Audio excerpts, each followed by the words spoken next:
இடைவிடா சகாய அன்னையிடம் இறைஞ்சி மன்றாடுவோம். இந்த அற்புத அன்னையின் திருவுருவப் படத்தை அறியாதார் யாருண்டு? இப்படத்தில் ஏராளமான மறை உண்மைகள் பொதிந்திருக்கின்றன. அன்னை நீலம் சிவப்பு வண்ணங்களால் ஆன இரு ஆடைகளை அணிந்துள்ளார். சிவப்பு அவர் கன்னி என்பதையும் நீலம் அவர் தாய் என்பதையும் குறிக்கின்றன. நம் ஆண்டவர் குழந்தையாக அல்ல, வளர்ந்த ஒரு பிள்ளையாக காட்சியளிக்கின்றார்.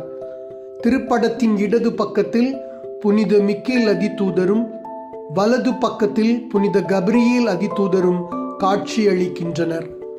தூய மிக்கேல் அதிதூதரின் கரங்களில் ஈட்டியும் கோலும் கடல் பஞ்சும் புளித்த திராட்சை ரசமும் உள்ளன.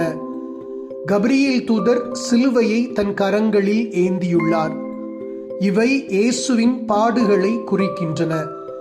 தான் படப்போகும் பாடுகளை கண்டு அஞ்சி நம் ஆண்டவர் தன் தாயின் கரங்களை பற்றுகிறார். அச்சத்தின் மிகுதியில் அவரின் காலணி கழன்று விழும் நிலையில் உள்ளது. அன்னையின் கரங்கள் திறந்தவாறு இருக்கின்றன. அவை நம்மையும் அவரிடம் அடைக்கலம் புக அழைக்கின்றன. அன்னையின் முக்காட்டில் உள்ள 8 முக நட்சத்திரம் அவர் வழிகாட்டும் நட்சத்திரம் என்பதை குறிக்கிறது. திறந்திருக்கும் அவரின் கரங்களை இறுக பற்றி கொண்டு நாமும் அவரிடம் மன்றாடுவோம். ஓ இடைவிடா சகாய தாயே, நீர் அருள் நிறைந்தவர், தாராள குணமும் உடையவர். இறைவன் எங்களுக்கு அளிக்கும் வரங்கள் அனைத்தையும் பகிர்ந்தளிப்பவர் நீரே. உமது கரங்களில் இரட்சணியம் உண்டு. உமது பாதுகாவலில் இருந்தால் எங்களுக்கு பயமில்லை. கிறிஸ்துவோடு ஒன்றித்திருக்கும் நீர் நரகத்தை விட சக்தி வாய்ந்தவராய் இருக்கிறீர்.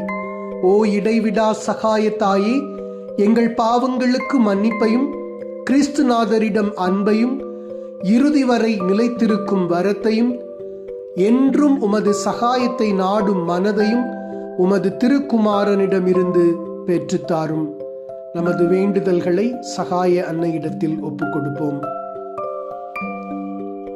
அருள் நிறைந்த மரியே வாழ்க, ஆண்டவர் உம்முடனே, பெண்களுக்குள் ஆசி பெற்றவர் நீரே.